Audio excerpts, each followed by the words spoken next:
Welcome, people is welcome. So we're gonna do this. What's up, everybody? A Midland Valley student is giving back to his hometown. Tracy Turner owns a development company in Washington, D.C. His newest project is in Aiken, where he just bought a 174-acre property to turn into affordable housing. Nick Proto got a first-hand look of the project. Tracy Turner has had this property on his radar for a while. I've been interested in this property for over 3 years, actually 5 years. He finally bought it last week. The former Midland Valley student started his career in computer programming, but changed career paths after he started flipping homes in Charlotte. The trend just kind of picked up. I started purchasing houses and doing fix and flips. My work started kind of getting noticed around the city. Now he's taking on his biggest project, 174 acres of an old plantation that he plans to turn into affordable housing. So we're going to do 3 subdivisions and 2 apartment complexes with some commercial space. Not only is this the largest project he's worked on, it also means a little more. I have, 6 other government contracts going on, 3 private contracts, but this is kind of what, wakes me up every morning. Like, I cannot believe this deal is actually done and going through. It took 5 years for Turner to lock down this property, but now every day that goes by gets him more excited for what's to come. The realtor, he told me this is the perfect ending. And I said, no, well, this is not the ending. This is just the beginning of what we're going to be able to do with this property. In Aiken, Nick Proto, on your side. Turner says the plan is to start breaking ground this time next year, and the first subdivision to be done a year after that. He says the whole project could take about 5 years. All right. Well, good evening, everybody. This is episode 3 of Coffee with Your Soul with Avalanche, Black Maxim, Snake Eyes. We got our guest tonight. We have our guest being Tracy Turner from TDL LLC. We have Tony Millington from Nationwide Equity Pros. We got Devon Frazier from everything that he could do. He's always busy, always busy, always busy. Kush is definitely top notch. So tonight, we're going to be talking about real estate in the African-American community, everybody. So if you have a pad, get ready, take some notes. We got some really big hitters here tonight, and it's going to be fun. Take some opportunity to listen to what's going to be going on, and then we'll be having an additional guest join us shortly.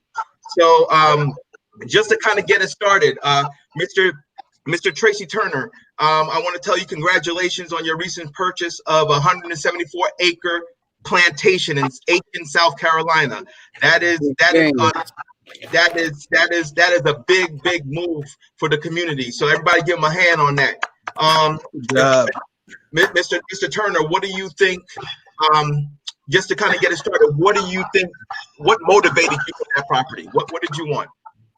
Well, I've actually, you guys all know that I've kind of been in real estate for a very long time. I think what the biggest part of that property was being able to produce affordable housing and just the big benefits of such a huge property. So 174 acres, you could do so much to it. You can do subdivisions, commercial space, along with apartment housing. So it's just the opportunities that such a large property could bring to my company. So, and with that price point, so, being in DC, that area went for 1.2. Here, that does not buy a lot in Washington, DC, but in the same aspect, I had 2 properties at 1.2 million church in Southeast DC and 174 acres in South Carolina. I felt like the one in South Carolina could bring more opportunity to an area that I'm from, and also drive more affordable housing units that could kind of bring back to the community that I've been part of growing up. Thank you very much. Thank you very much. We have an additional guest, Mr. Councilman Douglas Lawson from Riviera Beach. Welcome to the panel, sir. I know you have a tremendous amount of experience in the real estate game in Palm Beach and different locations. Tell me what your thought process of seeing a person like Tracy Turner purchase purchase the plantation. What is your thought process about that, Doug? Sorry, I'm just getting back. Tracy purchased what now? Plantation? Tracy purchased a plantation in Aiken, South Carolina, sir. 174 acres. Wow. All right, buying the block. That's powerful, honestly. That is position that we have to kind of focus and work together as to come in unison and purchase as much land, real estate that's available. We didn't have the opportunity to purchase this land 50, 60, 70 years ago. So anything that is currently available, why not buy it? No matter what it is. I'm a big fan of that. I commend you, Tracy, on that purchase. That is phenomenal. Thank you. Just getting back in, guys. We were just doing a city. So right now, I'm just trying to get caught back up. Okay, I'm gonna give you a couple minutes because you're a little choppy. So I'm gonna. I think you should drop off and come back in. Okay, just try that for me. Mr. Tony Militant, Tony Militant from Nationwide Realty Pros. Tell me a little bit about your thought process of seeing Tracy do something like that for the Black community. I think it's extremely monumental. Just what the property actually is. I think the fact that it's a plantation and you're going to use it for affordable housing is amazing. But the fact that a Black man or a Black-owned company could purchase 174 acres to do development is also amazing at the same time. Okay. Yeah, you know, I was thinking, Trey, that is very, very impressive. And like I said, it is historical. How's that coming in, John? Go ahead, you're fine. Okay, so yeah, Tracy, that is a monumental moment. You know, being that with the history of slavery and how oppressing it really was. That I'll say 200 years later, 300 years later, a Black man is able to purchase. Hello? Good to go. You good? Yes. Yeah, so a Black man is able to purchase a piece of property that was actually used to oppress, his ancestors. So that's monumental. So now turning around with that property, you're going to open affordable homes. Is that what you plan on doing? Yes. So it would be a mixture. I think affordable housing has been a key term that you hear a lot now in commercials with Wells Fargo, all the big banks. You hear a lot of the president candidates talk about affordable housing. The Democrats just passed presented a huge bill today, and a lot of that speaks on the rebuilding of the communities and the money that is there for affordable housing. So affordable housing is such a loose term. It's not really like a project. It's basically affordable housing is a term that I use for this development project because it brings in the state backs me on a lot of the development efforts that I put in. Right. So if I build $1 million homes and I identify 15% of those homes to be affordable housing, you would never know which house it is. But then those houses would be elected to be purchased by someone who makes whatever that number we determine. So if it's $10,000, that person could buy that house at a $10,000 salary or $20,000. So it's a percentage. The idea is that to make all of the homes that are being built there affordable for whomever wants to live there, but also having a profit for the company, right? So the key, the way that I win on that part is that one, I do give affordable housing to people in the area, right? Secondly, I create jobs in that neighborhood because in true aspect, it will take like 5 years to build the 3 subdivisions that we're trying to do and the apartment building. So it create and just to piggyback on what you said, Demetrius, yes, it's a huge property incentive of purchasing a piece of land that was, and just to give you some feedback on that property. So that was the major plantation of that area, right? So this guy, he was the plantation driver. He built that plantation. He picked up Africans in Ghana, brought them up the Savannah River, even when it was illegal, right? So when they found out he was doing it, he was brought to justice, shot. The property sat there with his widow. The widow eventually gave 10 acres to a black preacher, which created the first black church in that neighborhood. And then all of the slaves eventually became free and worshiped there and created a small town called Clearwater, where my family is from. So in a way, we come from that plantation, which is so funny. And it's only been 3 owners. So it's the original plantation owner.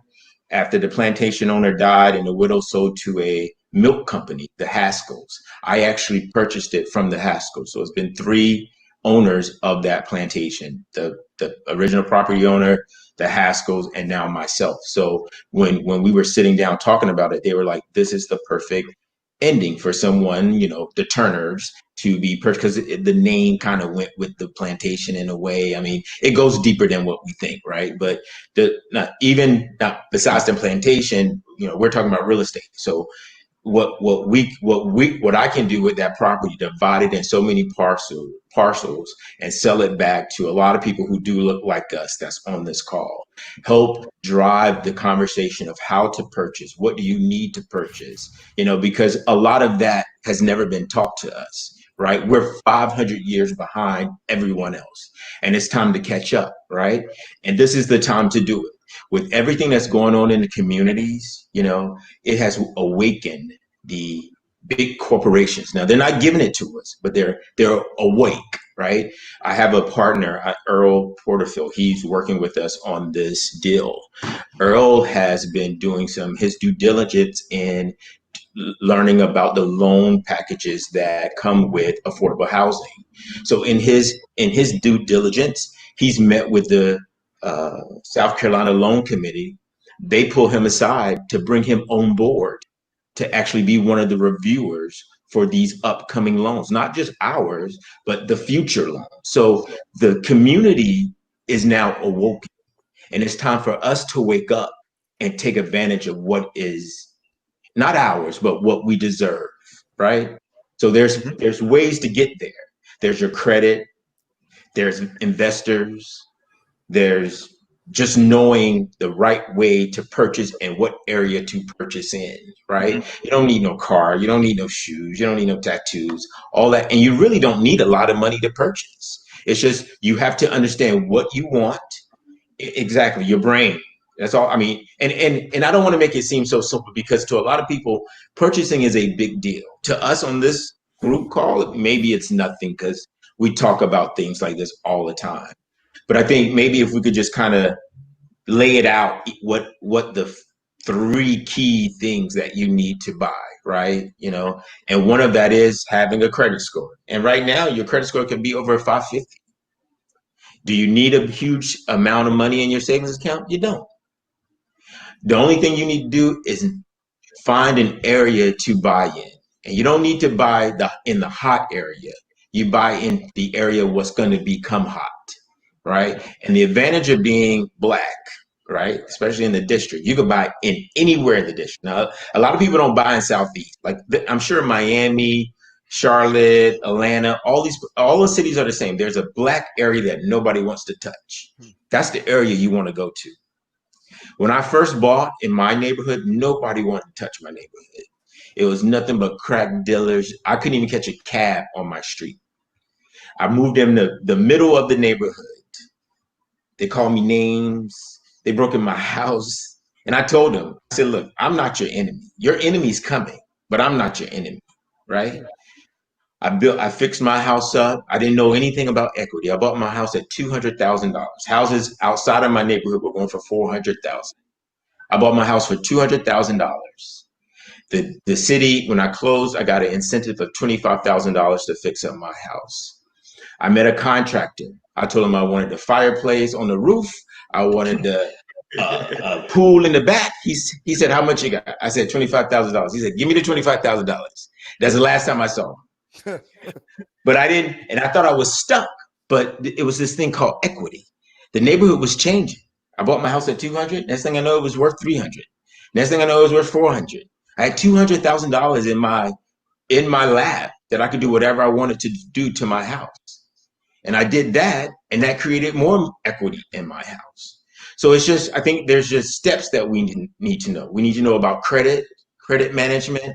Then once you get credit, learn about your equity, your net worth, and then your buying power, and then the bright neighborhood you want to live in, right? Tony, you can agree, right?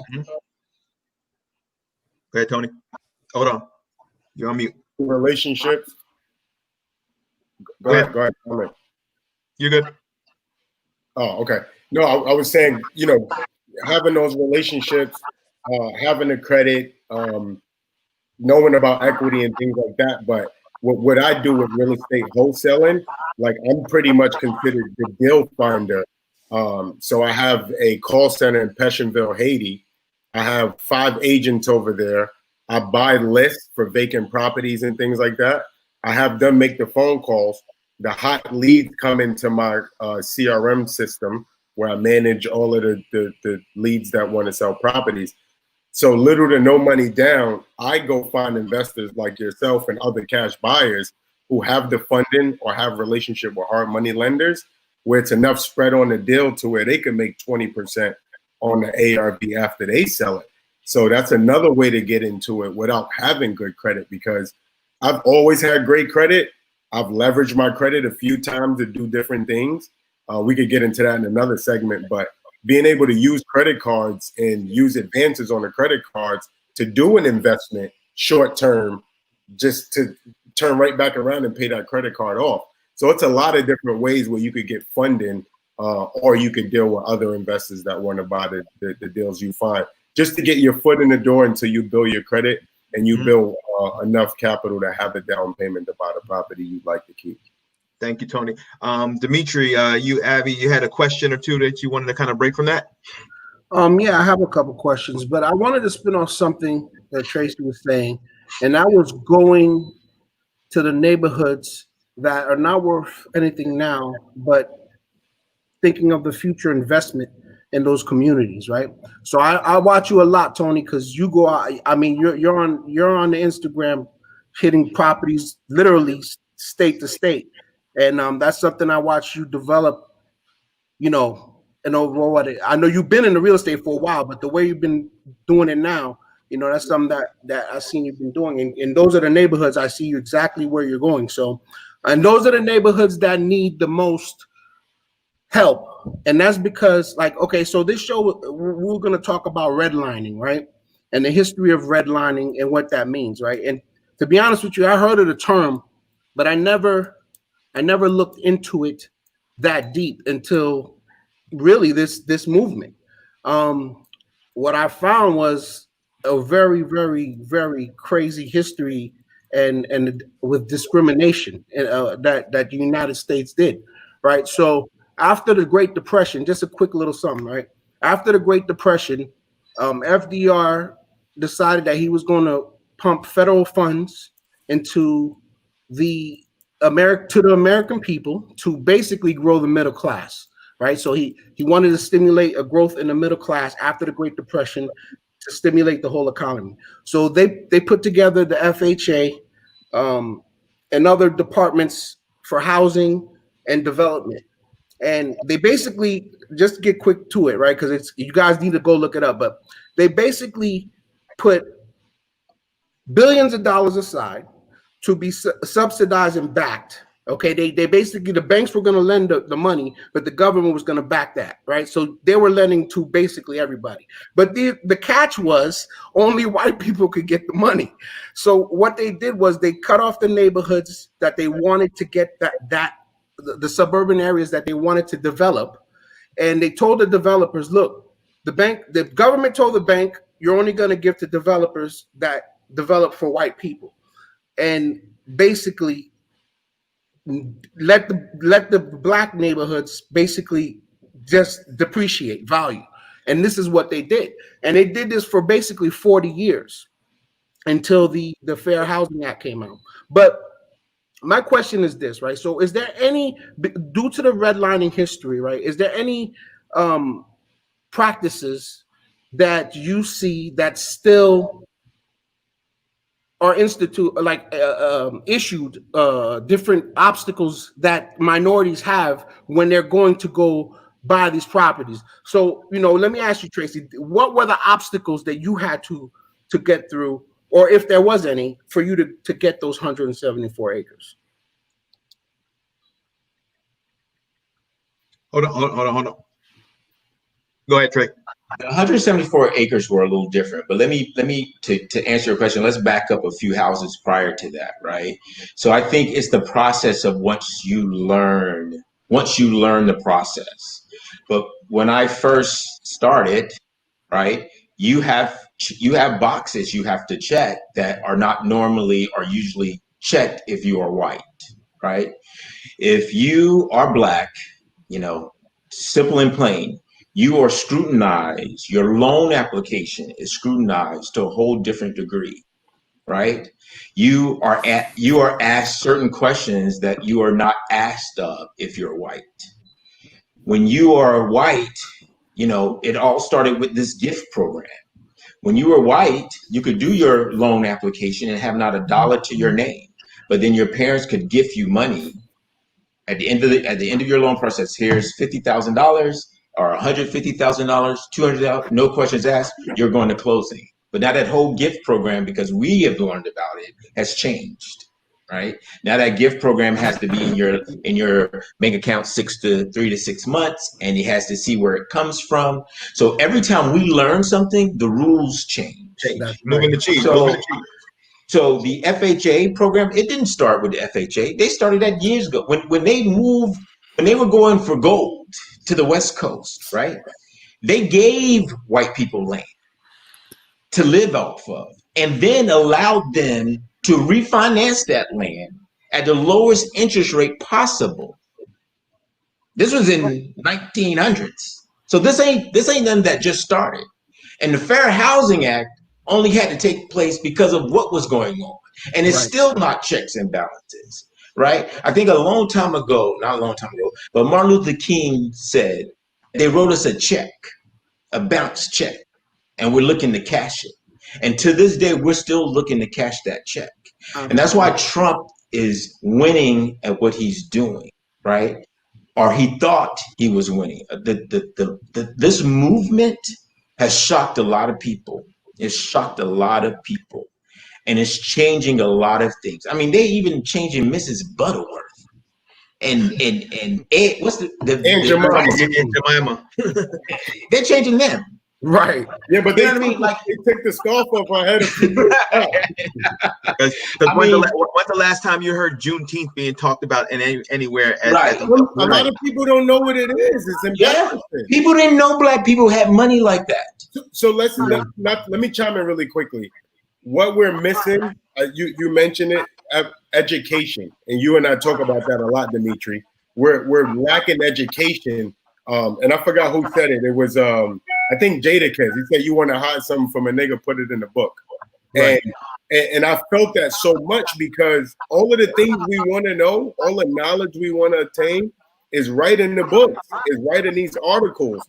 But everybody's so 7-minute video, and everybody's looking for video and visuals, that they're not opening the book and reading this shit. Because if you go through Laws of Success, you go through Start With Why, you go through a lot of these books, a lot of that stuff is in there. Like, you're literally learning from a wise perspective than a smart perspective, because you see the mistakes that these people who are successful, they already made over and over and over again, and they're teaching you how to avoid that. You have a book to teach you how to structure your business.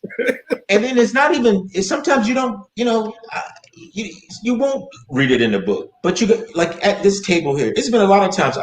One day I was going through a closing, and I called Devon. I said, Devon. Everybody does. I said, blah, blah, blah, this closing, blah.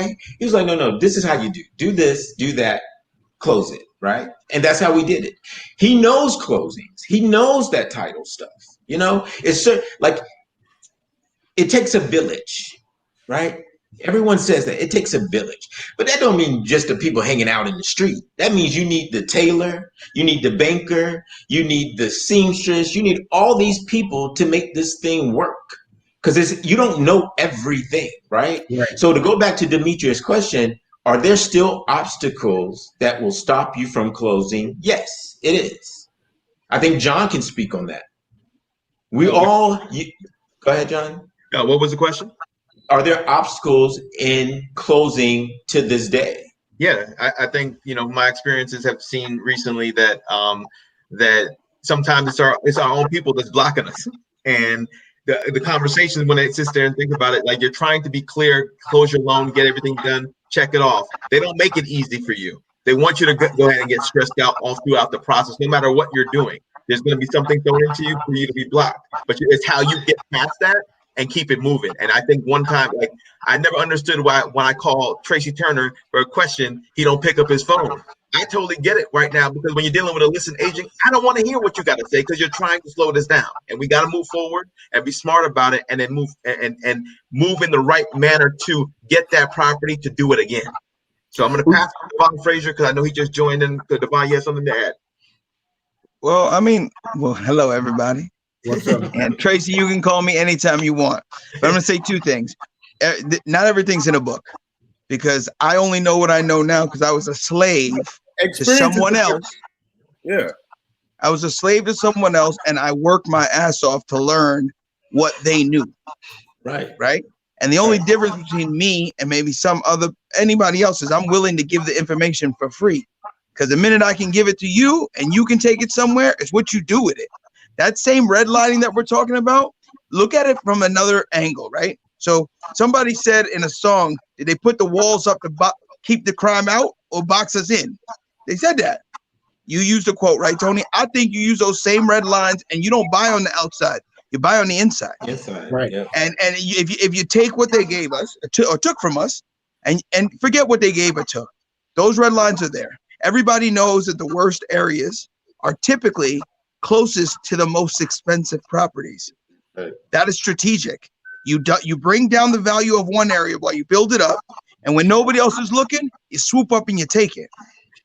Now, Liberty City, right? That's what happened with Liberty City, right? Liberty City. Westward. I mean, right now I'm looking at a development right now in Sistrunk, and nobody wanted to think about Sistrunk, and I've finally been approached by someone who said, "Listen, I don't look like the neighborhood, but I got the money. I need somebody who can help me make this work the right way. Speak to the people so I can give back the right way." Now, his wife's a philanthropist, so they've been doing it. This is now, they just bought up the hood. We could have bought up the hood.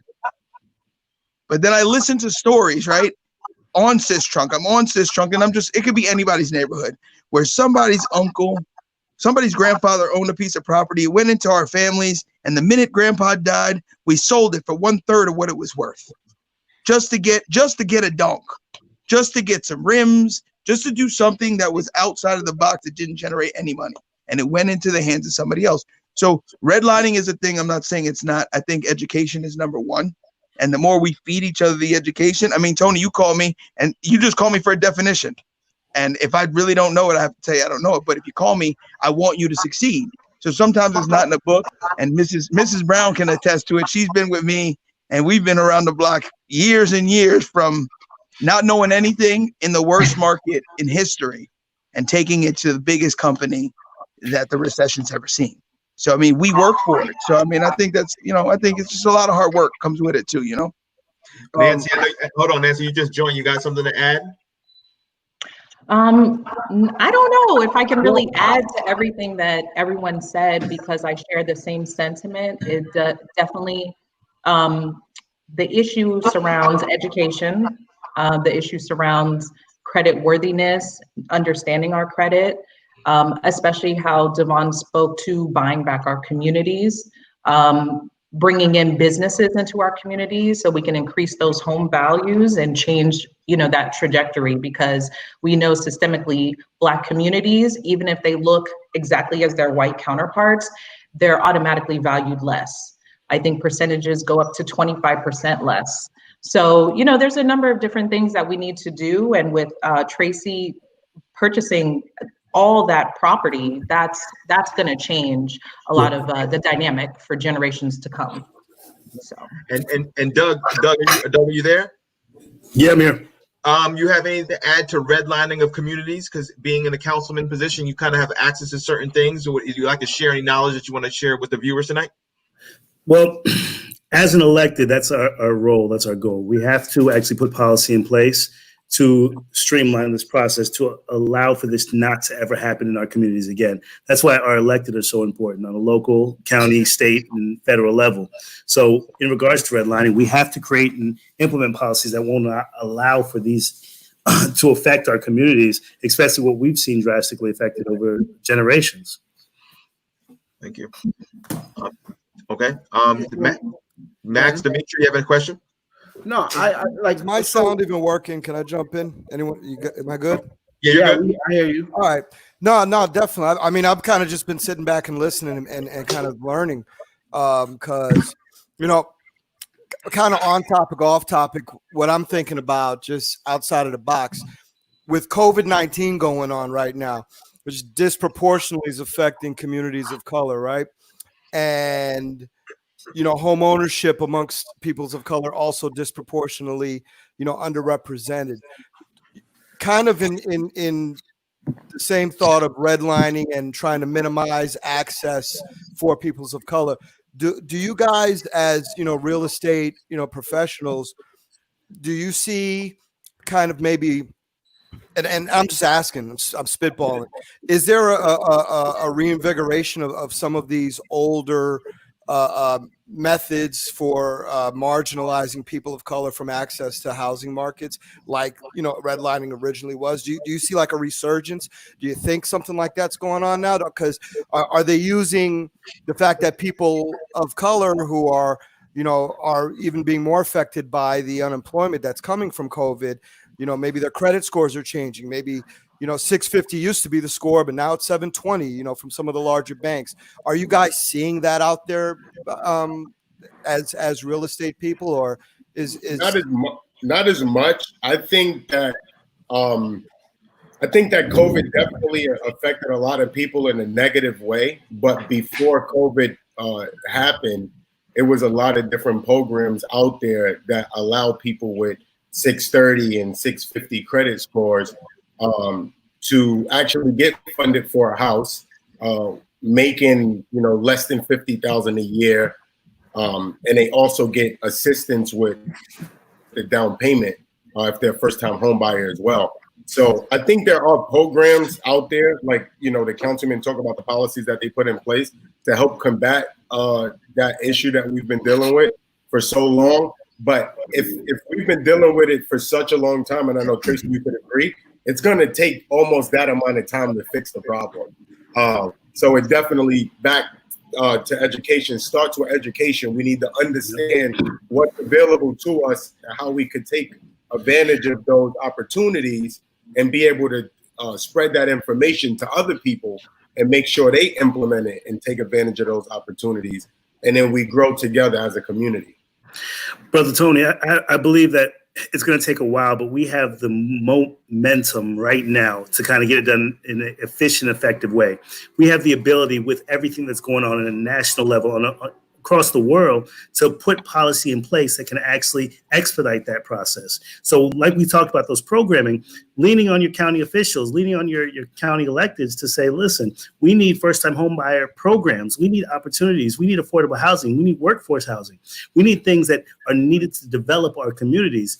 I'm in a predominantly 65% Black community, but our average median income is $22,500. But we have one of the wealthiest communities in Palm Beach County. That's because we have a barrier island connected to it. We have a port connected to it. So the real estate is phenomenal here in our community, and we have to implement programming, working with our CRAs, working with our CDC. So that's why we lean on those elected officials to say, listen, we need your assistance and support to create programs that are going to assist with that first-time home buyer, to assist with down payment assistance, to provide funding for the workforce housing. All of our staff, I'm trying to get programs in that can actually provide funding for them to actually allow for them to be home buyers, to be investors, and to continue to be gainfully employed while working in the city, because our motto is the best city to live, work, and play. Let's actually stand by that. Mm-hmm. And Doug, just to piggyback on exactly what you're saying, and I think that's the whole motivation to even this episode, and maybe this is something towards the end of the show you can provide.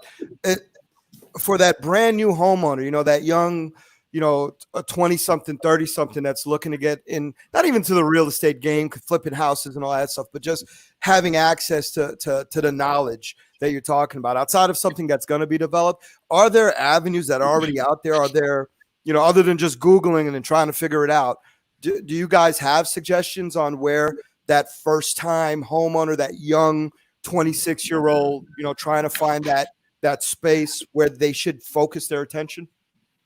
And that's for anybody. YouTube University. NACA. I'm sorry? Tracy, your mic was off. Could you repeat all that? I said there's a lot of different programs out there that you can use now. There's the NACA program, NACA.org. They actually walk you through the process, not really worried about your credit score, more so your purchasing power. It's a workshop that you go through. They walk you through the steps. I think that's one of the best programs out there for first-time home buyers. It's just a workshop, you know, no payment. I think there's so many programs out there and they're all free. So any program that tells you that you need to purchase this and need to do this before they can even help you, that's not the program that you want, right? And then even if you are that person that kind of does like Google and study, there are also incentives that the city has for first-time home buyers. There's incentives that they give you for purchasing where you do not go to closing. The biggest thing that I think that when I speak to people about buying houses, their biggest concern is that they need a savings account. And that's not true. That you do not need umpteen thousands of dollars to purchase a house. There's ways to purchase a house without having any money, just having a good credit score or a fair credit score. And a fair credit score is anything between 550 to 610. Now, knowing that the lower your credit score is, the higher your interest rate. But like Councilman Lawson said, that because where we are, interest rates are almost 0%. So even the worst interest rate will be 4.75. That's the worst interest rate right now. So this is the time to take advantage of what you want. Where we are in this, we are in a time that I don't think we will ever see again, or that we thought we would ever see, right? So you need, you know, there's no excuses. If you don't know what to do, everybody, John, do you show email addresses? Email us. We'll walk you through the steps. And if you don't want to talk to us, go to your credit union or your local bank and just run your score to purchase a house. Just get pre-qualified. And if you don't get pre-qualified, they'll tell you why you can't get pre-qualified. And then when you get that list of why you can't be pre-qualified, you go home and you just check it off. That'll be your day-to-day activity of what you need to accomplish to purchase, because interest rate are at a all-time low.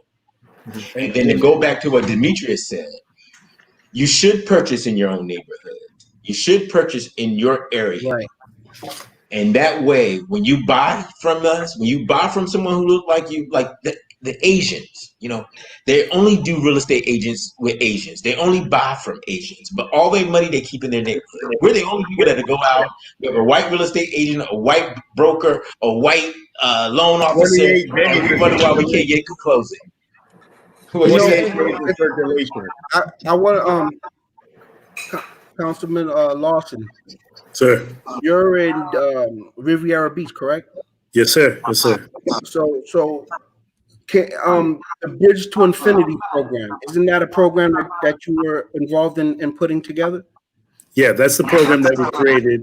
It's a youth entrepreneurial program dedicated to young men and women between the ages of 14 and 18 to teach them about credit, to teach them about investment, teach them about finance, teach them about entrepreneurship, and to kind of further advance their knowledge and understand before they go off to college the importance of credit, the importance of being an entrepreneur, the importance of a trade, the importance of etiquette, the importance of dress and attire, just leadership, things that a lot of our children, a lot of our kids, they see the leaders in their community are their teachers and their parents, but they don't actually get to see the doctors, the lawyers, the realtors, the entrepreneurs, the ones that are being additionally successful in addition to their parents and their teachers. So the Bridge to Infinity program is catered toward taking them to brick and mortars, taking them to business owners, and introducing them to spaces and showing them what success truly looks like. Now, okay, so, and I brought up that Bridge to Infinity because I really believe that how we're going to fix this is with the youth, right? So we need to start relaying these bricks down again, and start building a stronger foundation again, and make them aware of the pitfalls that we have. Because I think psychologically we've been stressed, a lot of mental illness in our neighborhoods. People don't think about the toll that redlining has really had on our neighborhoods. People. I mean, I was surprised to see. This is why the buildings over there are dilapidated and falling apart. This is why the streets are falling apart. This is why there's no supermarkets in these areas. This is why education is horrible, because this is something that's interesting, right? So the money comes from taxes to pay for education, right? A large amount of it.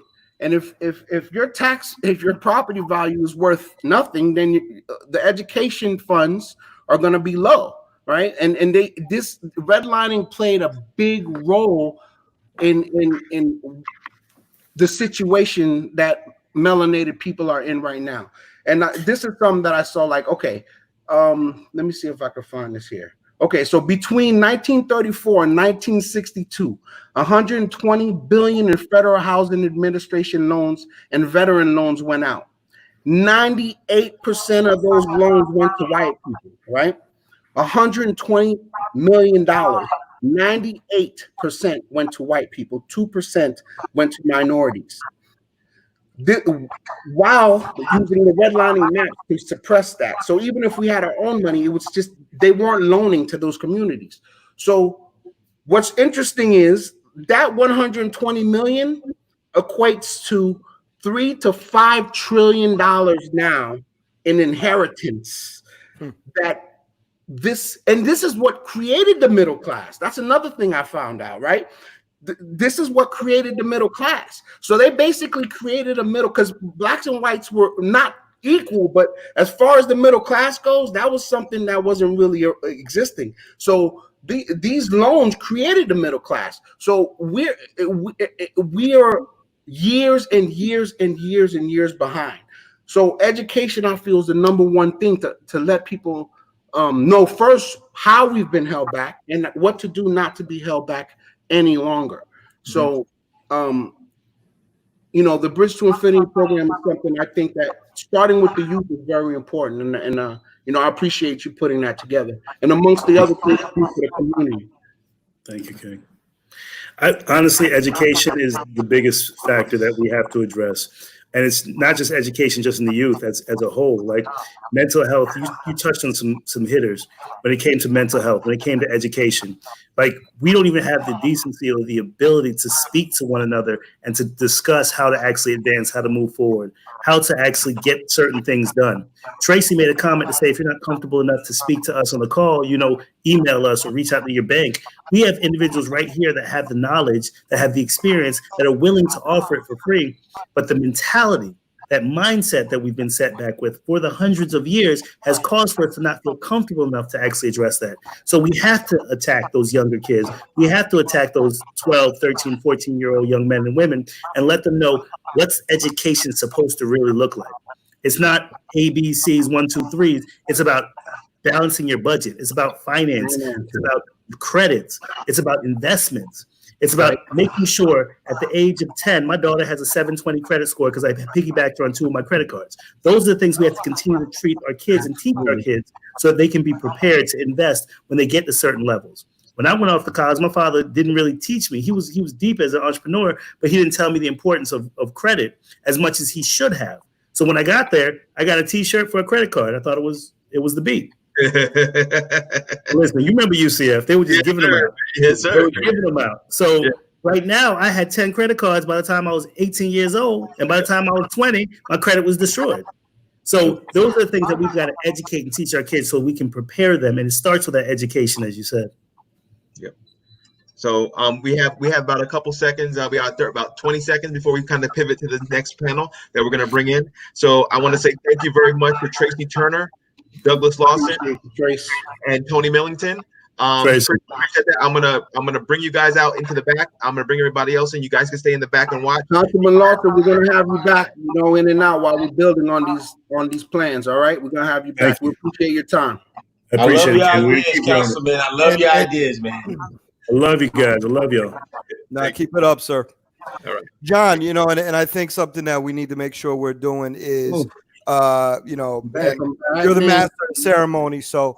In terms of putting links into like the Infinity program that Councilman Lawson is involved in, links to Tracy, even emails to Devon, so that people who are watching and who do have questions regarding this topic, they can continue to get more education from our respect. Yes. And what I'll do is I'll add a comment to the YouTube. So please follow my my channel, Snake Eyes 4. I will put a comment in there with everybody's information. So if you'd like to reach out to them, email address, you can have them contacted and reach out to them if you like. Okay. Thank you. Good idea. All right. So Devon and Nancy. So welcoming Devon Frazier, 6 Degree D, and Miss Nancy Brown. Thank you very much. She's the lone lady tonight. She's the first lady of coffee for your soul tonight. So well, thank you. Welcome, Mrs. Brown. Welcome. So thank you, Mr. Frazier. So what would you guys like to start off, Devon? Nancy, who would like to go take it first? What would you like to talk about? Well, I mean, I want to ask you guys a question. Go ahead.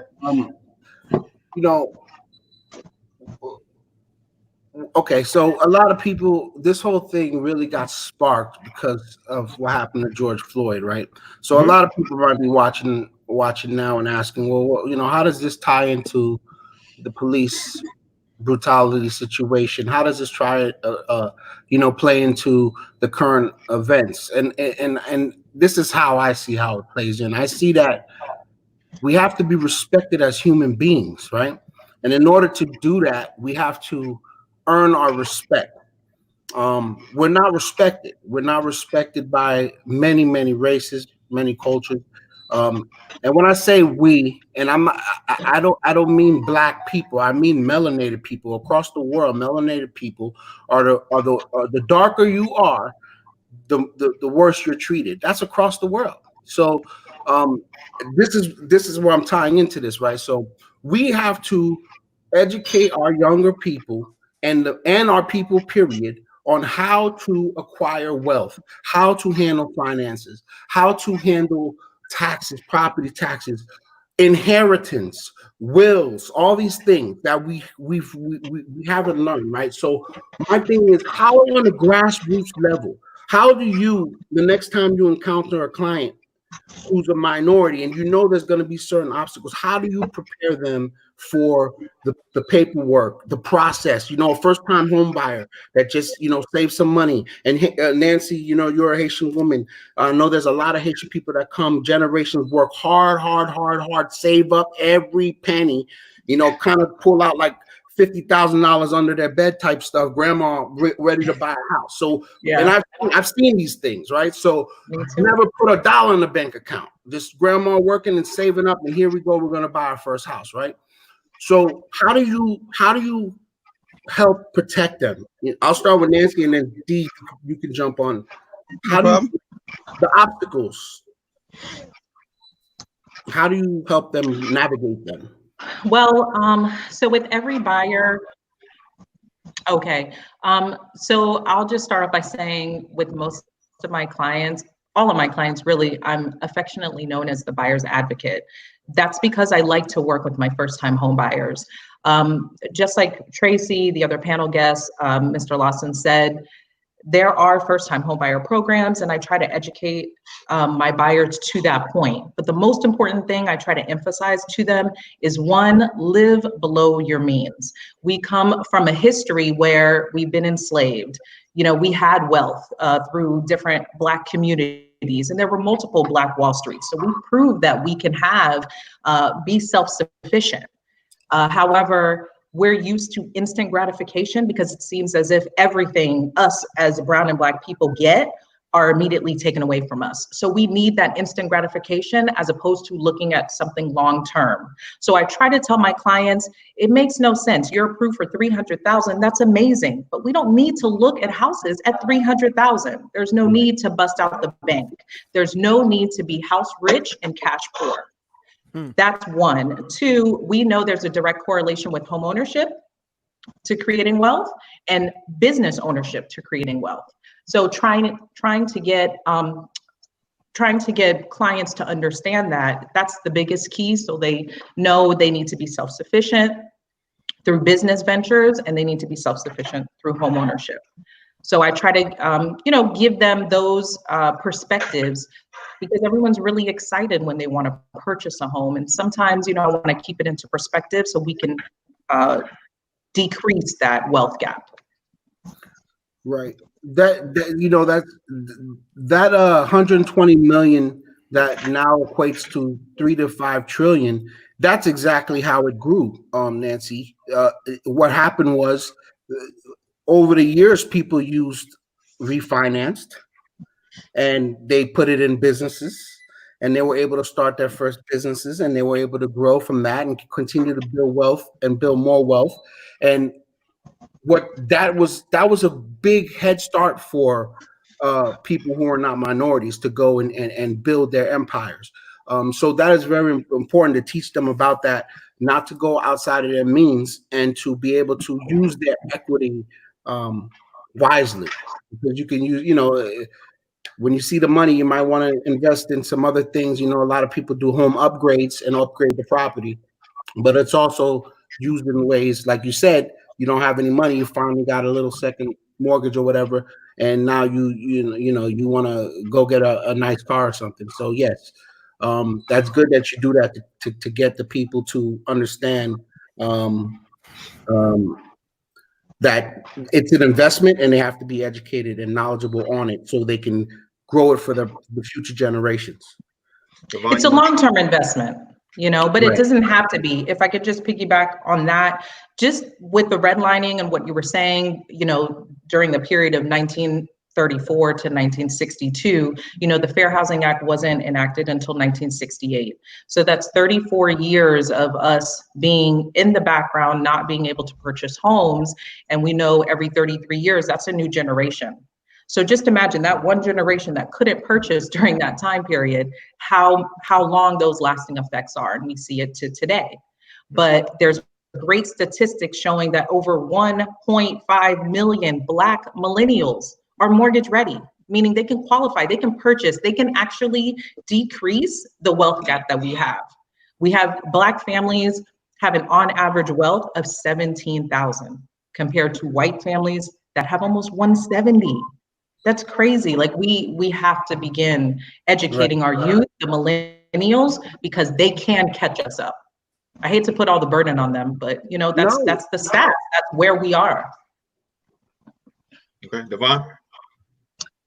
Whew, it's hard to come after Nancy and Dimitri, but listen, for me, when I was in real estate, people say it starts in the beginning of the process, but it really starts at the closing table. And Nancy can attest to it. For me, the major focus is explaining to somebody when they're at the closing table what they're actually getting into. Because I can't change what you're going to buy. You're going to buy what you want to buy anyway. When you get to the closing table and you understand something as simple as this, the simplest thing I could tell anybody, if you can pay just $100 extra a month on your mortgage for every month, for 12 months, you decrease your loan by 5 years. I'm not a math genius, but if you can double that money up, or you pay, whether you pay it once a year at the end of the year, or you pay it $100 every month, if you can take a little bit more and put it in, you are building your equity, not on your position, but on your principal balance. It's as simple as that. And the only way to beat your interest amount, right, is to pay down the amount that you owe, being your principal. See, that nobody taught me that. Yes. And that's the thing. I think it starts with as simple as being in school and we don't have a class where they teach you how to write a check or teach you how to balance an ATM. Or, hey, guess what? This is what credit looks like. Or guess what? And that's across the board, right? White kids, black kids. I mean, maybe the white kids' parents or other people's more privileged people teach their kids at an earlier age. But in school, we don't teach just normal functions of how to enact in society. Overall. Finance is not taught. Right. Finances, I mean, it's taught, but it's taught at such a high level as if you were going to trade stocks. You don't teach us at the lowest level on how to actually just maintain.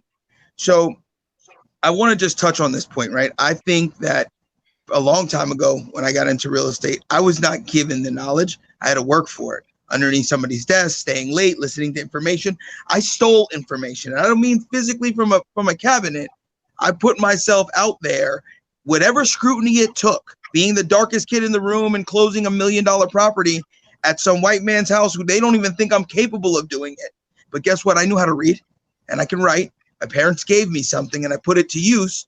And next thing you know, those clients are with me for 15 years. So sometimes it takes not just the book, but it takes dedication. It takes that effort. You know, you want to reach that. Sometimes you got to let things roll off your back. And I'm part of the generation where you've been told by your parents, be a duck, let it roll off your back. Just take it and keep it moving. You know what I mean? Now I see with this movement, nobody wants to keep it moving like that. They want equality and they should get it, but and we should all have it. And that's what I want for everybody. But when it comes to real estate, sometimes we are our own enemy. And Nancy, I think you can attest to that. You've been in office with me for years at a time, working with me, not for me, working with me. And there's been times that me being light-skinned and fast talking is not going to get the deal closed. I need to pull you in and you need to handle it at a different way. And, you know, sometimes I want to give the most and the best knowledge, but sometimes people, he's saying a lot. But the point is that we, and I'll speak for myself and Nancy, we've always tried to be advocates. We want to give the knowledge. We want people to succeed. And I think if we all wanted that more within a community, we might be in a different place too. You know what I mean? And I'm not bashing anybody, but you know, I do know my phone will ring at the middle of the night from my brothers to Tony. Hey, what do you think about this? I think like this: black, white, or green. If you walk in a room with the knowledge and the confidence, you'll walk out with exactly what you want. Well, this is very important that you said. You said if you walk in a room with the knowledge and the confidence, right? So let's talk about confidence, because it seems that all of us get blinded to the history of slavery. People don't know how how bad it really is, right? If we really wanted to start showing images of how our people were treated, the instruments, and to get into the details of the torture and the psychological games and the mutilation. And I mean, it was very ugly for a very long time. Yes. It's not that people seem to think, and definitely the racists seem to think, that we are not capable of being educated enough, civilized enough to go and make it to the levels that they have. But what they don't talk about is the big push that they had through those loans. They don't talk about how that funded education, right? So everyone knows that when you have knowledge, when you walk into a room and you have knowledge, you have confidence, right? Same way, if you walk into a room and they're having a discussion and you know nothing about, you're going to be insecure, right? So 100%. Our people have been walking around insecure. We've been walking around insecure. It's almost become a never-ending circle of confusion and psychological trauma that we've had, right? Well, people talk about there's the most crime in your neighborhoods, but they don't talk about how they brought the crack in the 80s, right? They don't talk about how that was actually government funded. They don't. Right. So what I'm trying to say is, I know that what you're saying is we are our own enemy, but we are our own. I'm glad you brought that up. We are our own enemy, but it's time for us to understand why we are. Because we're not aware of it. It's not that we're not capable. A lot of these young brothers don't have any confidence, bro. That's Okay. why they fall back into gang life. That's why they fall back into the whole rap culture and the hip hop and the world star, because this is all these young brothers know. And people, it's not, you give one of them brothers an inch of light, you see how they flourish, right? So, Well, I mean, how do we do that? Because I don't want to like it's everyone doesn't understand why we behave the way we do, right? But we have to learn and understand that so we can fix it. so can I only want to jump in to say this because for what the statement that you made, I'm 100%. Some of us don't educate ourselves on how deep it goes, but sometimes, you know, a lot of people don't want to, so you got to get to the point as quickly as possible, right? It's immediate. So I'm going to just make a point. So one of your guests tonight, right, being Mr. Millington, started on a street corner. And then he found a mentor. That mentor happened to be me, washing cars. Now I can't catch that boy in real estate because he took it. He took the information. He sat in the office. He stood under the desk. He stood next to the processors. He did things that I couldn't make him do. You still got to show a little bit of effort and you got to want to do it. So the capability of it happening is endless. But yes, I think mentors, and I think there's a lot of successful Black entrepreneurs in real estate who don't give back, who don't come back and mentor, they're so, because when you get to a point, and I've been there, you get to a point that you're going and you're like, you know what? I don't have time to slow down. But I think between the pandemic and everything going on, everybody's realized it's okay to slow down. It's okay to slow down. It's okay. Maybe it's time that we do put a little bit more knowledge back into the community. So I hope that from this show, like John, you guys putting the show together, it's amazing. And I hope it uplifts people to then turn to their own neighborhood and teach them something. You know, I was fortunate enough that Tony was in my life already. So all he had to do is, you know, grab on my shoulder, hop in my car and listen to me on the phone. Not everybody has that opportunity, but at the same time, you know, anybody can change. It just does take some knowledge. It takes some, like, you got to water the plant. You know what I'm saying? Right. No, that's why you know, the councilman's programs and the other programs around many of the nation around the nation, we have to start utilizing them because it starts with the kids, man. We got to get these kids confident, bro. We got to get them confident. And, you know, it's not, the streets is very easy for them to fall into it. It's just a ugly whirlpool that we're stuck in. And I think it really comes down to not just waiting, and you speak about this a lot, not waiting for help from the government, getting small organizations like you remember, Nancy, you put together those talks when you came through and you discussed that these are the little things that we have to do that are going to make a big difference in the long run, right? Can I jump in one second more? And I want to say this, that I hope all the people listening hear this. There's times there's a financial quote that's in a book, you'll find it. But every downturn, every negative time in our country, somebody's getting the most wealthy. That's right. If we actually wake up, now is the time where everybody's knees are cut, just like when the recession came and nobody thought we could make it. Some of us took it, ran with it, built our own systems, and take it to another level and empower the people within. So right now is the time for everyone to take everybody's credit's messed up. There's a lot of things going on. You can take a stand now. So if you take anything from the show, while it's at least as equal as it's going to be, or it has been in 400 years, like, strike while the iron's hot. Just because the market's down doesn't mean you have to be down. Yep. So. Okay, good. Hold on. I think Tony's saying something. Go ahead, Tony. We're going to see the largest transfer of wealth that we're going to ever in our generation while we're alive right now with what's going on with this whole COVID-19 thing.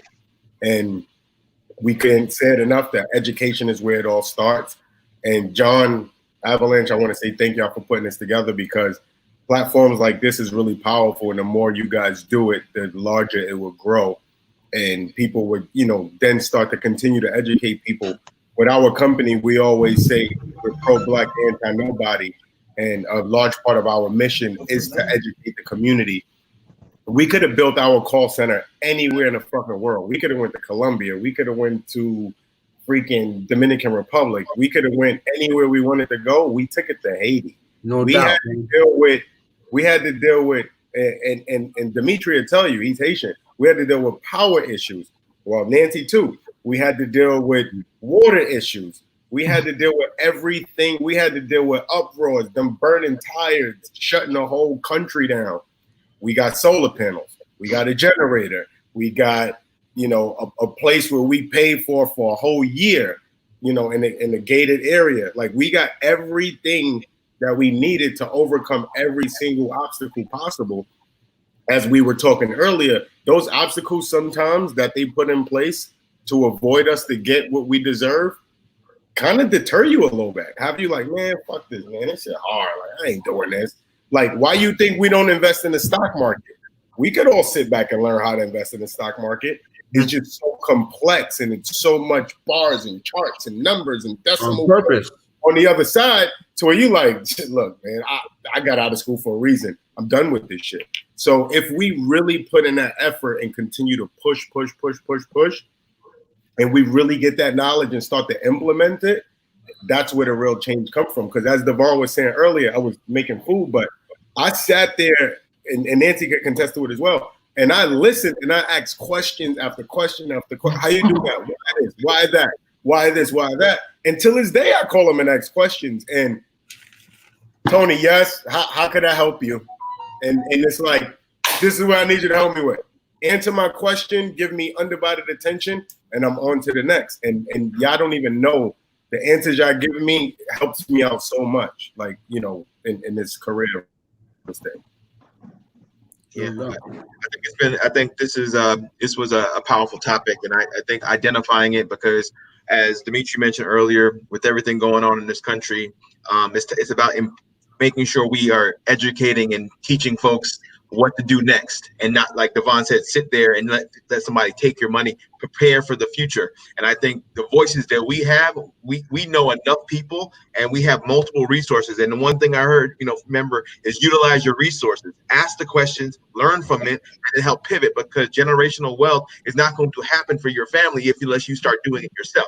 And you can't be sitting here in the back of the room wanting to know, I wish I can get involved, I wish I can get involved, without doing it. You have to jump sometimes. And I think the same thing regarding entrepreneurship, is you have to jump. Sooner or later, you got to make that call. Like, I had a chat with Tony before we even started. He's like, John, man, I'm 100%. I don't work for nobody anymore. Like, just to see that joy in his voice and know that he has control over what he wants to do. And same thing for my brother and everybody else that's on this line that's an entrepreneur, and the people that are listening. It's important. And I think that's where you start teaching, is that we can start building the future now. And the things that we have, lock our arms, and we got to do this together, because we can't do it by ourselves. Can't do it by ourselves. No, we got to do it together for a fact, and we have to, again, understand the mental change that we've had that's made it so hard for us to work together. You understand? Like, people always talk about the crab in the crab in the barrel syndrome, right? So one crab starting to come out and they pull them down, and I mean, this is something that our people are known for. I mean, they talk about it all the time, right? But we don't talk about why. We don't talk about how we were turned against each other to make ourselves not trust ourselves, right? How they literally created mulatto and light-skinned people for the very purpose to actually confuse and to give levels of authority to, depending on the tone of your skin. Like, all these things were implemented to keep us divided and separated. The same thing when, this is a whole nother topic. We get into it, right? The particular methods that were used to separate husband and wife. People talk about the father not in the family, and the black man, the stress and all, but they don't talk about how that was done, how they took black men's wives right in front of them and raped them and did things like making the woman feel. And I know this is deep topic, guys, but we got to talk about why we are in the situation that we are in.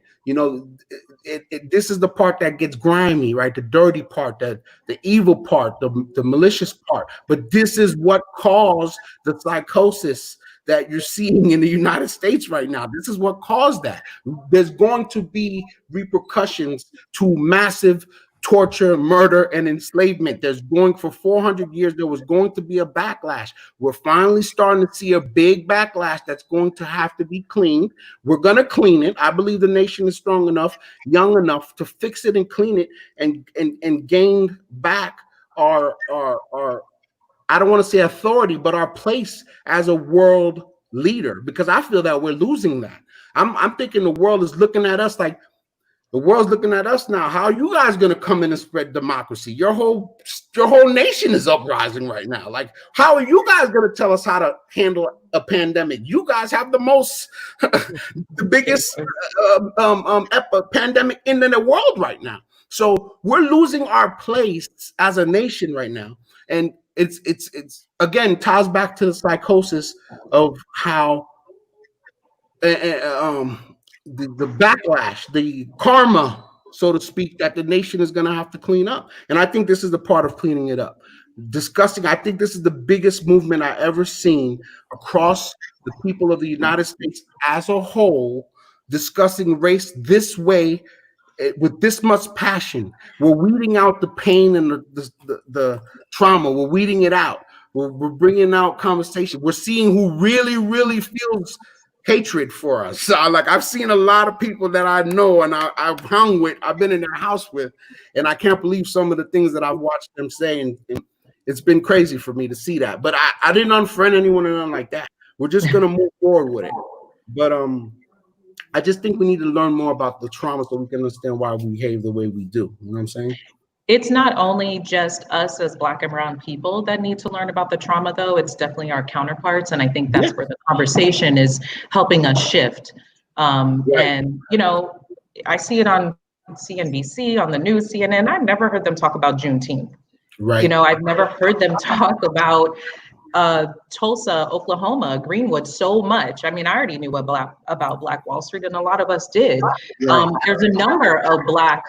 were a number of very well-off Black communities during that time. So it's just, you have technology, everything's at your fingertips. So there's no more hiding behind a guise that this policy is in place to protect us, because we see systemically that that's not the case. So I just implore everyone, you know, future homeowners, home buyers, not only to encourage your elected officials, but also partner with a mentor, your industry professional, such as Tracy, Devon, myself, anyone on this panel that can educate you and give, you know, information about products that are available. Just before, I just want to share one thing. There is a product that I always tell my clients, home ownership, we know, again, leads to wealth. It's a long-term investment. So if we get that instant gratification out the way, we can deal with home ownership. But for other people who want to compound or, you know, increase their wealth quickly, more quickly, FHA has a product for first-time home buyers. And again, knowledge is power. This is where reading comes into play, and researching and getting with those professionals. But you can purchase a duplex, a triplex, or a 4-unit property as a first-time home buyer with 3.5% down. The lender will even use the other units, future rent, towards your income to help you qualify to purchase that property. You just have to live in it for 2 years. 2 years goes by, like, I know I look when Facebook comes up and it's a memory and I'm like, that was 5 years ago. Wow, it seems like yesterday. So let's just bury our heads in the sand, get, you know, put the wheels in motion so that way we can change things for our future. We really, really actually have the power to do it. Tracy, you want anything to add? I brought you back in.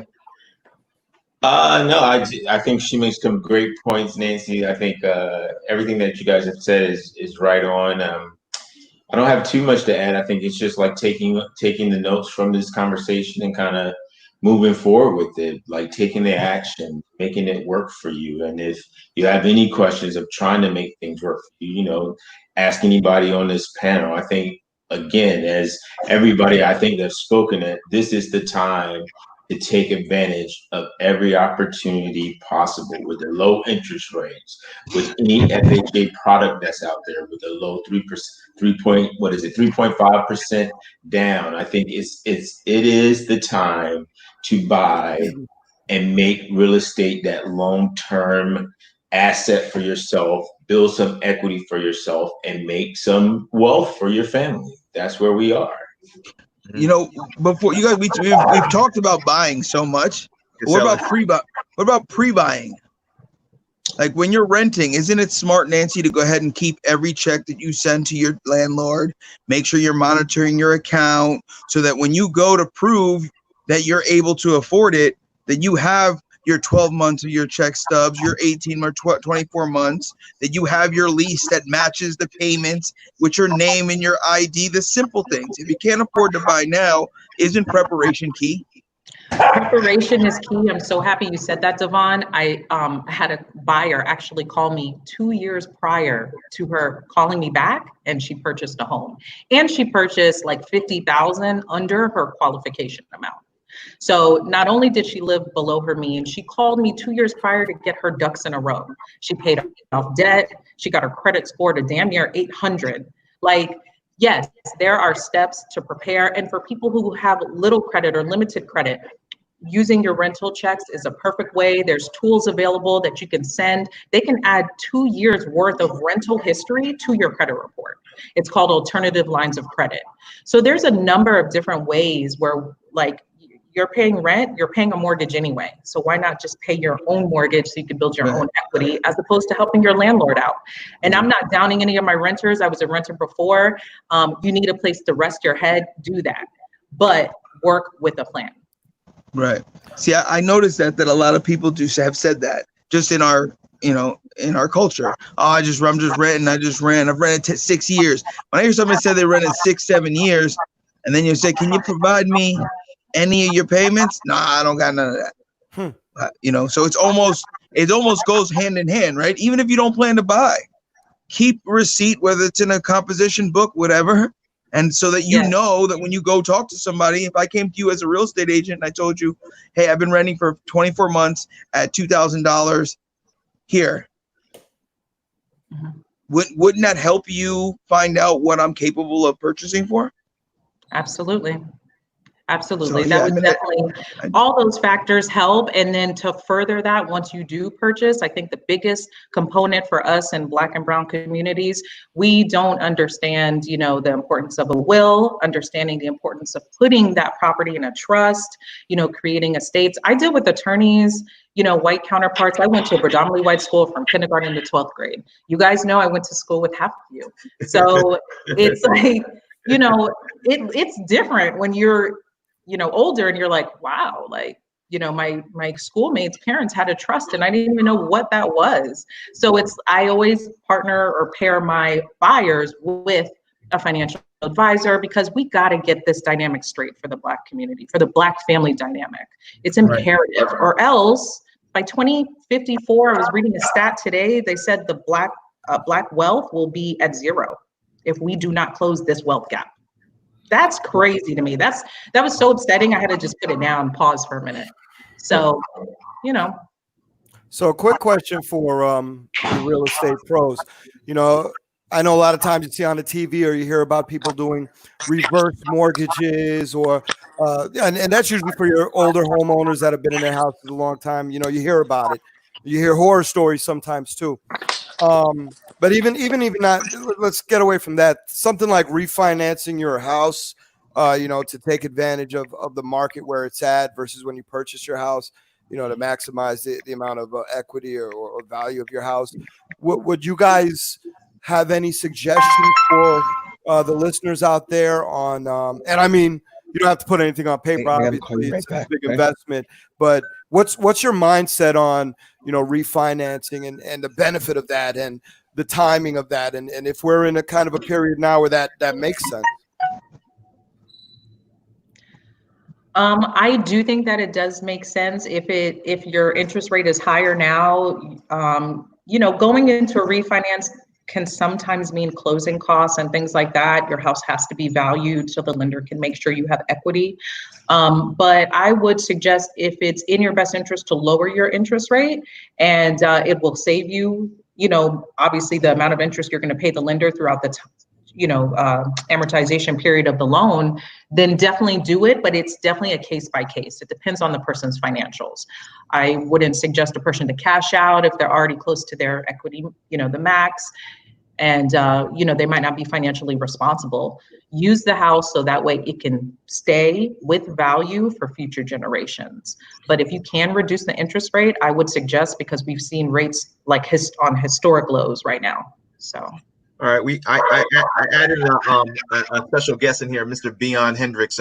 He wanted to jump in and ask a couple questions to our real estate advisors and experts. So, Beon, shoot away. Hello everybody. Not necessarily I want to ask questions, but there was from the entire time there was a lot of good info, a lot of good content that was being shared, a lot of good ideas. I had a few things I wanted to chime in with as well. In particular, I think probably the most relevant right now is when you were talking about education and us not having that information in order to feel comfortable in order to proceed. I just got into real estate. I have multiple businesses and been doing great, and it's important when building wealth to have multiple forms of revenue. So real estate was already on my plan to be the next thing that I jump into, but I didn't know enough, so I always held back from it. But what I wanted to say specifically was I'm a staunch advocate of sometimes you have to pay for your education, right? I understand that there is YouTube and there is Google to search and all that stuff, but there's this wave that's been going around the internet for the last the last decade, much longer than that really, but for the last decade of all of these internet gurus, right? Everybody's a little guru now because you know a little something, so you create a course and then you sell the course. Often, a lot of people are afraid to purchase those courses, right? Some of them are shams. Some of them are, it was a waste of time type of thing. That happens potentially, but as in anything, there's risk, right? And you have to be willing to take that risk. I find that our people tend to be unwilling to take a risk like that, right? And that may not be specifically our people. It may be entrepreneur versus non-entrepreneur, because you don't have to be an entrepreneur, although I staunchly advocate for it. But one of my first companies was around e-commerce, and I found somebody online that I was following him for a while, and then he offered a course eventually, and then I was like, what he was giving away for free was great, but I need that inside information. I want to, we have that long gap where I didn't know a lot of things growing up. Nobody taught it to me and such. So why am I going to just stumble through it and, eventually learn it? I'd rather get that little head start. So I purchased the course, and, at the same time I was purchasing, I told other people, and I was like, this might be something interesting for you to do. It's a great way to at least have a head start in the game. And many people were like, I don't want to spend $500 on that. And I understand that not everybody can, right? But sometimes you have to take those leaps. You have to be willing to invest in yourself. Education is the new currency, right? Right. Yeah, you want to make money, but if you don't know nothing, then you're not gonna be able to. So yeah, I just wanted to mention that in particular. There's quite a few things I was hoping to speak to Trey, but I'll call him later if anything. But overall, I just wanted to say that it's important for us to understand that information is out there. Yes, get the free information first. But if you can find a mentor that could provide it for you, or a mentor you got to pay for to provide it for you, don't be afraid to do that as well. I think a lot of people are scared to ask. And I've learned that about when it comes to mentors or coaches. People are scared to ask for help, that you don't know anything. It's like I have conversations where I know real estate, but my brothers know it better than me. I have no problem asking a question like, hey, what do you think about this? Just because that extra set of eyes. And Nancy, I can go to, she sold me my first house, so we're good. But in that situation, it was like you go through that process of understanding, learning, and then people are just scared to ask. And I think that's what people need to get past that level of asking. There's nothing wrong with asking for help. We all have experiences and strengths in different areas. So leverage that, because you know what? Beon, you know a lot of stuff about IT and tech. I know I go to him and vice versa. You know, he calls me every day about freaking hip hop. Leave me the hell alone. But that's so hold on. Before someone else jumps in, you know, it's interesting to me that everybody still says, yeah, you know, Beyond, he knows a lot about IT and tech. I haven't even been in IT and tech in the longest. I mean, tech is my thing, is my natural thing overall. But I mean, dang, man, I got a supply chain company. I help people in China. I got a marketing firm, digital marketing firm. I know Facebook ads and Google ads. I got a trucking fleet now. I know about logistics. And nobody don't come to me for those things. They know me for tech. Well, hold on, time out. Beyond. Yeah. Holler at me about the logistics thing. I gotta holler at you about something. Brother, likewise. I holler at you about some real estate. What did I just tell you, man? Oh, that's right. The whole bottom rows logistics right here. There we go. We got to talk for real. Yes, and we do. One other thing I want to say, John, when you said people are afraid to ask for help, that's definitely true. But what I feel also even more is people are afraid to execute, right? So, yeah, honestly, there was a point in time when you know, I started more so on the e-commerce side, and then when I killed it, I mean, honestly, I was making, and I say it online all the time. I don't care, because I wanted people to know, because I wanted to help others. I was making easily say like 50 grand a month in some stuff with sales. It's not profit. That's not net. That's gross, right? And once I really became an expert in it, I said, yo, I want to teach everybody. I was telling everybody, I was like, yo, there's money to be made in this. This is what you got to do. The hard part is here. And then people would be like, oh, yo, tell me about it. I want to know about it. I was like, all right. I set up a group chat. I set up this. I was like, all right, I'll schedule time on my calendar. I keep a block of time every Friday, and I'll give you free whatever you want. Questions, I'll answer them. I gave people plans. I said, come back to me, let me know. I said, go read this first, and then come back to me with questions from that book, or watch this video, and then come back to me with questions. 5%, if that much, ever converted. And honestly, you know who converted more than not?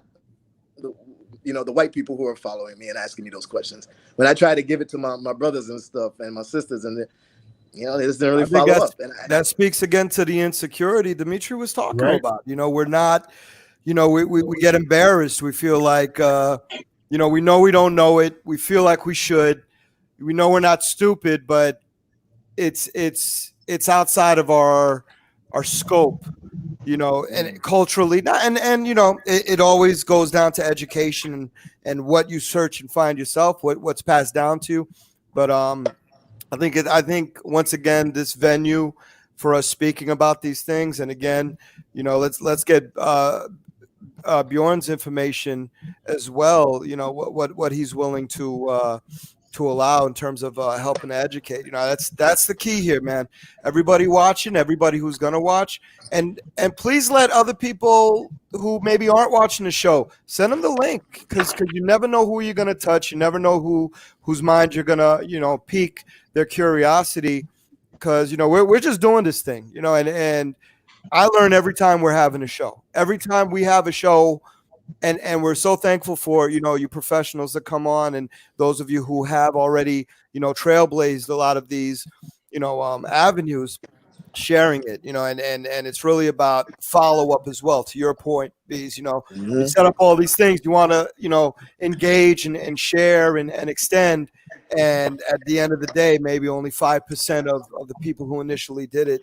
And that's not your responsibility, but it's definitely something that as a community we have to do, because once again, I forgot who said it earlier, this is a once in a lifetime moment for everybody, white, black, brown, purple, green. But you know, I'm trying to get that coffee nice and strong and waking us up, you know, for that soul.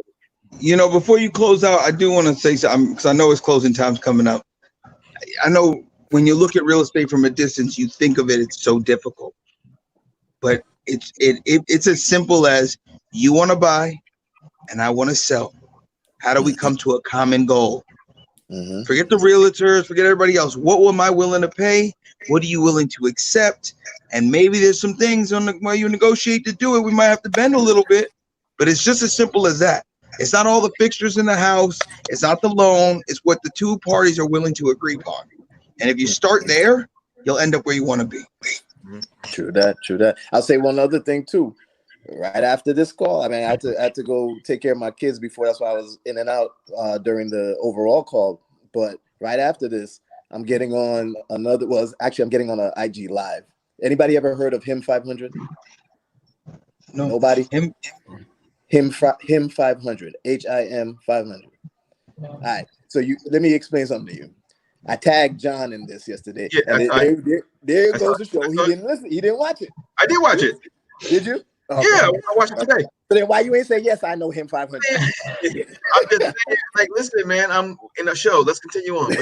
So Him 500 is who I learned about credit from, right? And this guy, younger than me, but he killed it in credit. I mean, things like, okay, if you're gonna remove something from your credit report, if you're gonna challenge it, then there's these back-end companies that you need to opt out of before you challenge it, because those back-end companies are what the credit companies use to go and search and to verify your challenge. They don't just go back to the original person that put in the claim. They use these. I'm sure you guys have heard of LexisNexis, right? LexisNexis is like one of those back-end companies, and you just think of LexisNexis as a data company. I use it to get data on this and data on that. Yeah, they got data on you too, right? And then there's other companies like that the credit companies use. So opt out. You say, do not share my information. Then when you challenge someone, and when you challenge, you dispute something with a credit company, it'll say, there's a certain letter that you send to them. And then when you send it to them, they get this amount of time to get the information. And you could even post date the letter. I've done this, right? I've sent in this letter. I've said, I've dated it 2 weeks earlier than when I sent it. So, and then I say, okay, you're by this law, you're required to remove it if you don't give me information within 30 days. By the time they get it, they only got 7 days left, right? And then they remove it because they don't get enough information. Plus, I blocked the back end company, things like that, right? I learned that from Him 500 because I was willing to pay for his course, right? I followed him, and there are people out there that's trying to teach, but people need to. Here's one last thing. When I posted something similar to what I'm saying right now in a group called Black Businesses of Central Florida, something like that on Facebook, I got one person that had, actually it was about 4 people that had replied and said, I'm interested, right? Then immediately after that, someone posted about a business that they had for hair extensions or some shit. Over like 3,000 replies. 4 people replied to me when I said I could teach people. I have a business that helps people to deal with China and get things made and sent into Amazon so that you can sell things from your home and you don't even have to see the product and you're just running all of this from your computer. Plus, I got tips that I learned from someone about credit and how to do this, and I even gave a little bit of that information in the post. 4 people, 4. It's not instant. 1,000 for hair extensions. Like, come on. Yeah. So, That instant gratification. I know we gotta wrap up, John, but I just want to say something. This is exactly why this conversation has to be had all the time until we fix the situation. We have to get to the root of why we mentally behave the way we do. We all know it's there. You could call it, you can stereotype it, you call it what it is, but it's there and it's real, and was by design. It was by design. They keep us thinking a certain way, the same way they keep females thinking a certain way of what a wife is, the same way they feel a certain way of what a man is, the same way we've been created to believe that our authority figures are not human and superhuman, in the same way we look up to pastors and priests and they're supposed to be perfect. The same way Black people are seen as less than human, uneducated, and I have to say it, we believe it. We fell into that freaking shit. Excuse my expression. We fell into it, and now it's a psychological problem, and we have to fix it. We got to get to the root of it. And that's why we're gonna get into those Willie Lynch letters very deep, man. We're gonna get into them because I believe that is besides educating our youth, knowing what psychologically was done to our people for 4 centuries is crucial to understanding why we are in the state we are in. And go ahead, John, close us out. Start with Hollywood. So here we go. So this is an amazing night. This is episode 3. We're going to complete it out tonight. I want to thank you to all our guests, from Tracy Turner, Tony Millington, Devon Frazier, Nancy Brown, Beon Hendricks, my great and Councilman Douglas Lawson, and my co-host Avalanche and Black Maxim. This is what it's about. It's about opening up the doors, sharing that knowledge, and making sure you're the 5th person to comment on a Beyond post, not 4. So, so everybody raise their hand and say coffee for your soul, man. Coffee for your soul. Nancy, thank you for being there. B's always welcome, brother. Thank you for having me, guys. And it's not over, because we have more fun behind the scenes. So if you want to be on the show, more conversation happens right after. So peace out.